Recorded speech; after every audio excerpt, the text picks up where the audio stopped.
अब दोस्तों आप लोगों को एक मैं शपथ दिलवाऊंगा यहाँ पे, ठीक है। शपथ, आई एम डिसिप्लिन ट्रेडर, मैं एक डिसिप्लिन ट्रेडर हूँ और क्या करना है क्या नहीं करना है इस चीज़ को आप लोग ज़रूर ध्यान दीजिएगा, ठीक है। बिना भूलना नहीं है यदि आपको ट्रेडर बनना है तो, ठीक। आपको झोपड़ी से ट्रेडर बनना है, ठीक है। यहाँ पे लिख दूँ मैं झोपड़ी, एक झोपड़ी से आपको ट्रेडर बन करके एक बेहतरीन घर तक जाना है, ठीक है। इस चीज़ को आप लोग ध्यान दे लीजिए, ठीक।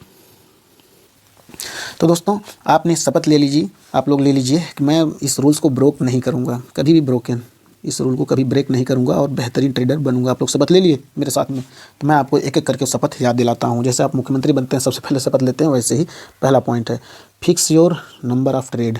आप फिक्स कर लीजिए, मैं 3-4 लिखा था उसको फिर करेक्शन करके 2-3 लिखा हूँ, देखिए यहाँ पे, ठीक है। मैक्स 2 से 3, ठीक है। ये 2 से 3 मैं क्यों लिख रहा हूँ इसके पीछे मैं आप लोगों को बता दे रहा हूँ एक रीज़न ये है दोस्तों, यदि आप जो ट्रेड है आपके, जो पहले 2 ट्रेड हैं, यदि आप प्रॉफिट किए, ठीक है, तो इनका जो प्रॉफिट होता है उससे आप रिस्क लेकर के, जैसे मान लीजिए आपने दोनों ट्रेड में 2-2 हज़ार रुपये का प्रॉफिट किया, ठीक है, तो आप इसमें से 1,000 रुपये रिस्क लेकर के आप तीसरा ट्रेड कर सकते हैं। यदि आप 2 ट्रेड शुरू में ही लॉस में कर दिए, ठीक है, आपको ज़िंदगी में दूसरा ट्रेड नहीं करना है, आपका वो दिन खत्म हो गया, अब अगला ट्रेड आप अगले दिन ही लेंगे, ठीक है, माइंडसेट फ्री करके, ठीक है। यदि आपका एक प्रॉफिट हुआ, ठीक है, उसके बाद दूसरा ट्रेड लिए, उसमें इसका जो प्रॉफिट था उसका कुछ हिस्सा लॉस किए, ठीक है, उसके बाद भी आप सोच रहे हैं थोड़ा सा कर लें, अभी भी आप प्रॉफिट में बने हुए हैं, तो आप तीसरा कर सकते हैं या नहीं कर सकते हैं, ये पैसा आप घर भी ले जा सकते हैं, ठीक है। इतनी सारी चीज़ों को आपको ध्यान में रखना है। ये चीज़ समझ गए आप, हमने यहाँ पे 2 से 3 क्यों लिखा, क्योंकि 3 ही या 4 ही क्यों नहीं लिखा, एक नंबर फिक्स नंबर हमने क्यों नहीं लिखा, इसीलिए लिखा हुआ, ठीक है। ये रूल आपको समझ में आ गया। चलते हैं अगले पॉइंट के ऊपर, fix your loss limit per day. ये तो बहुत ज़्यादा ज़रूरी है। यदि आपने 25,000 रुपये आपकी कैपिटल है तो आपको तो फिक्स करना होगा कि मुझे एक दिन में 2,000 रुपये से ज़्यादा लॉस नहीं करना है किसी भी परिस्थिति में, एट एनी कॉस्ट, ठीक है, एट एनी कॉस्ट, किसी भी स्थिति में, चाहे जान चली जाए, लेकिन 2,000 से ज़्यादा लॉस मैं नहीं करूँगा, ठीक है। ये आपको लेनी है शपथ कि चाहे जान चली जाए लेकिन मैं 2,000 रुपये से लॉस ज़्यादा नहीं करूँगा, ठीक है। Fix your loss limit today, if limit reached you loss limit close the system. समझ गए, सिस्टम को ऐसे ही बंद कर दीजिए, जैसे हमने इसको ब्रैकेट में बंद कर दिया, अपने सिस्टम को बंद कीजिए और उस दिन को एंजॉय कीजिए बढ़िया से, ठीक है। क्योंकि आप मार्केट में जाते रहते हैं या कभी ड्यूटी पे जाते रहते हैं तो आपको ऊंच नीच बॉस से डांट सुनना, तो कभी अप्रेजल मिलना, तो इस तरीके से अच्छी बुरी चीज़ें चलती रहती हैं। तो उस दिन समझ लीजिए कि आज मेरा दिन अच्छा नहीं था, मेरा ट्रेड सटीक नहीं बैठ पाया, मेरा सेटअप सटीक नहीं था, इसलिए तुरंत सिस्टम बंद कीजिए और निकल जाइए, ठीक है। इस चीज़ को आप लोग ध्यान रखेंगे। आप लोग ना, जान चली जाए लेकिन 2,000 रुपये जितना आप फिक्स किए हैं उससे ज़्यादा लॉस आपको नहीं करना है। अब आते हैं नेक्स्ट पॉइंट पे ऊपर। वीडियो थोड़ा लंबी हो रहा है दोस्तों, लेकिन आप लोग बने रहिएगा। आप लोगों को इसी तरीके से मैं नई नई चीज़ें पूरी बेहतरीन तरीके से, हो सकता है इसका 2 पार्ट करना पड़ जाए, ठीक है। इसके बाद बताने के बाद मैं इसका दूसरा पार्ट भी आप लोगों के लिए लेकर के आऊँगा। उस चीज़ को आप लोगों को बहुत अच्छी तरीके से ध्यान देनी ही देनी है, ठीक है। अगली शपथ दूसरे वीडियो में ले लेंगे, फिलहाल ये शपथ पूरी कर लेते हैं, ठीक है। 4-5 और है, ठीक।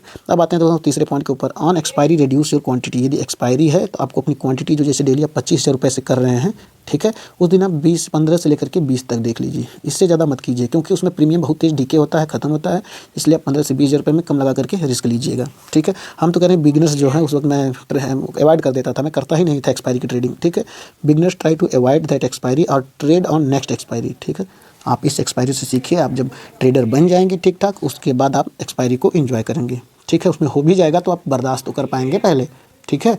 इसलिए मैं बता रहा हूँ कि पहले एक्सपायरी को मतलब इग्नोर कर दीजिए, अवॉइड कर दीजिए, या तो अपनी क्वांटिटी को आप 10 से 15,000 या 15 से 20,000 रुपये तब ट्रेड कीजिए, ठीक है। अब आ गया दोस्तों चौथा पॉइंट। चौथा पॉइंट क्या बता रहा है हमको, चौथी शपथ क्या है हम लोगों की, if you booked profit in first half. हमने ऊपर ही भी बताया आप लोगों को कि लगभग 70 से 80% लोग अपने पहले ट्रेड में प्रॉफिट कर लेते हैं, ठीक है। प्रॉफिट पैसा आराम से मार्केट में दे देते हैं, क्योंकि वो फ्रेश दिमाग से आते हैं, एकदम फ्रेश माइंड रहता है उनका, ठीक है। फ्रेश माइंड रहता है तो बहुत अच्छी तरीके से ट्रेड लेते हैं और प्रॉफिट कर लेते हैं। लेकिन उस चलो तो उसके बाद शुरू होती है, ठीक है। Then avoid your over trading. उसके बाद लोग ओवर ट्रेडिंग करते रहते हैं, दिन भर उसी मार्केट में बने रहते हैं। उसके बाद वो खुद भी डिप्रेस हो जाते हैं। उसके बाद जो मार्केट से कमाए रहते हैं उसको भी देते हैं, घर से भी देते हैं। उसके बाद उनको जा करके रिलैक्स हो जाता है, ठीक है, और वो अपनी सारी कैपिटल इसी तरीके से ख़त्म कर देते हैं। इस चीज़ को ध्यान में आई, इसलिए पैसे घर लेकर के जाओ।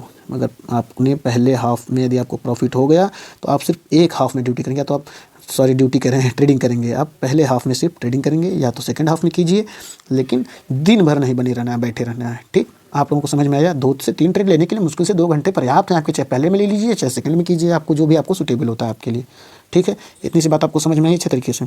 आपको समझना ज़रूरी है, ये शपथ आपको ले लेनी है अभी कि मुझे पैसे घर लेके जाने हैं, मेरा रास्ता देख रहा है कोई, ठीक है।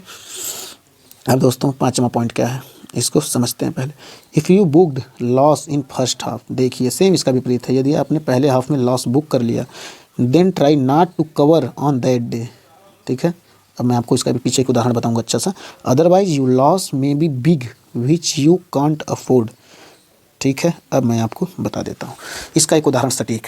आप जैसे आप यदि उसी दिन लॉस कर लिए, मान लीजिए आपने फर्स्ट हाफ में प्रॉफिट किया तो उसको घर ले जाने की सोचिए, ठीक है, ये शपथ ले लीजिए। और दूसरी शपथ क्या है, 5वीं शपथ, क्या यदि आप पहले हाफ में यदि आपने लॉस कर लिया, ठीक है, यदि पहले हाफ में आपने लॉस कर लिया तो आपको नहीं उसी दिन कवर करने की नहीं सोचनी है कि इसी दिन मैं आज ही इसको कवर कर लूँ अपने लॉस को, ये बिल्कुल नहीं सोचना। क्योंकि यदि आप अपने दिमाग को शांत करके चले जाते हैं, ठीक है, अपने दिमाग को शांत करके कुल सिस्टम को क्लोज कर देते हैं, तो दोस्तों अगले दिन आप अपने नेक्स्ट मतलब अच्छे तरीके से आप किसी भी आदमी पे गुस्सा होगा, किसी बात बहुत ज़्यादा गुस्सा आ गया आपको, ठीक है, इस चीज़ को समझिए। आप उस दिन भर तो किसी आदमी ने आपके साथ बहुत ज़्यादा बुरा कर दिया, ठीक है, आप ऑफिस गए या किसी ने आपके साथ बहुत ज़्यादा बुरा कर दिया, ठीक है, तो उस दिन तो आपको इतनी गुस्सा है कि सोचेंगे आज ही बदला लेने, मार दें, काट दें, किसी भी स्तर तक आप सोचने के लिए तैयार हो जाते हैं, ठीक है। लेकिन आप अगले दिन नहा धोकर के फ्रेश होकर के फिर जाते हैं तो आपका जो गुस्सा होता है वो एकदम शांत हो चुका होता है, ठीक है। और आप फिर सोचते हैं ठीक है ना, छोड़ो यार यही ज़िंदगी है, इसको क्या किया जाए, भाई वो बॉस था इसलिए हमारे साथ ऐसा कर दिया, नहीं तो आप तुरंत सोच लेते हैं बॉस था इसका ये नुकसान करूँगा, वो करूँगा, ये करूँगा, अब दिन भर चलते रहता है। जब आप सो करके अगले दिन उठते हैं तो आप फ्रेश दिमाग से सोचते हैं ठीक है ना, छोड़ो ना, सारी चीज़ें भूल जाते हैं, फिर आगे से आप एक नई जर्नी शुरू करते हैं। इस चीज़ को आपको ध्यान देनी है, बस इसीलिए बता रहा हूँ। आपका गुस्सा अगले दिन अपने आप शांत हो जाएगा, लेकिन उस दिन आप कंट्रोल करेंगे, उस दिन आप मारपीट किसी से नहीं करेंगे। ये शपथ आप ले रहे हैं कि नहीं आपसे अभी से, ये शपथ आपके लिए बहुत ज़्यादा ज़रूरी है, ठीक है। तो मारपीट उस दिन नहीं होनी चाहिए। अब आ जा रहे हैं दोस्तों अपनी आखिरी और 6वीं शपथ की तरफ, ठीक है। वीडियो बहुत लंबा हो गया, कुछ जो रूल्स हैं इंट्राडे के वो अगली वीडियो में आप लोगों के लिए बताऊँगा। फिलहाल इसके लिए मैं अब इतना बता दूँगा आपको, cut your losses and try to hold winning trade. अब समझ में आई आपका, हमने जो बताया अभी ऊपर आपको कि अपने जो एसएल है, ठीक है, ये मान लीजिए आपकी एंट्री हो गई, ठीक, ये आपका एसएल हो गया, ये आपका टारगेट हो गया, ठीक। आपका जो एसएल है वहाँ यदि मार्केट ऐसे आ रही है, चल रही है, फिर यहाँ पे यदि आ रही है तो इसको तुरंत कट कर देना है। लेकिन यदि आपका प्रॉफिट हो जा रहा है तो आप विनिंग ट्रेड है, आपका प्रॉफिट है, हो सकता है कि आप ट्रेंड में और ठीक ठाक ऊपर जाए, इसको आप होल्ड कर सकते हैं, ठीक है, इसको आप होल्ड कर सकते हैं। लेकिन इसको आप ज़िंदगी में कभी होल्ड नहीं कर सकते, क्योंकि आपका 40 रुपये की बजाय कब वो 4400 में बदल देगा आप कोई जान नहीं सकता, ठीक है। 40 रुपये आप दे देंगे चार्ज ब्रोकर को, तुरंत लॉस कट करके अपनी एसएल से अपना ट्रेड एग्जीक्यूट करेंगे, कट करेंगे, उसके बाद तो नेक्स्ट एंट्री आप ले लेंगे, चलेगा। लेकिन इसको 400 से 4000 में परिवर्तित होने आप नहीं देंगे। ये शपथ आप ले लिए, ये सबसे ज़्यादा ज़रूरी है, ठीक है दोस्तों। यदि इतनी शपथ और जो कुछ रूल हमने आपको बताए, सारी चीज़ें यदि आपको समझ में आई हो, इन्फॉर्मेशन लग भी अगर अच्छा लगा हो, ठीक है, नॉलेजेबल लगा हो, सारी चीज़ें समझ में आई हो, तो दोस्तों अगला टॉपिक आपके लिए रहेगा रूल फॉर इंट्राडे ट्रेडिंग, ठीक है। मैं और आगे जो आपका रूल्स है क्या है कैसे, सारी चीज़ों के बारे में पूरी डिटेल से बताऊंगा। फिलहाल वीडियो बहुत ज़्यादा लंबा हो गया है, इसलिए इस वीडियो में इतना ही। मिलते हैं अगली वीडियो में, तब तक के लिए जय हिंद, ठीक है। शपथ लेने के बाद हमेशा जय हिंद बोलते ही बोलते हैं, ठीक है ना। सारी चीज़ें आपको समझ में आ जाए, ठीक है। जय हिंद आप कमेंट में ज़रूर बोल के जाइएगा।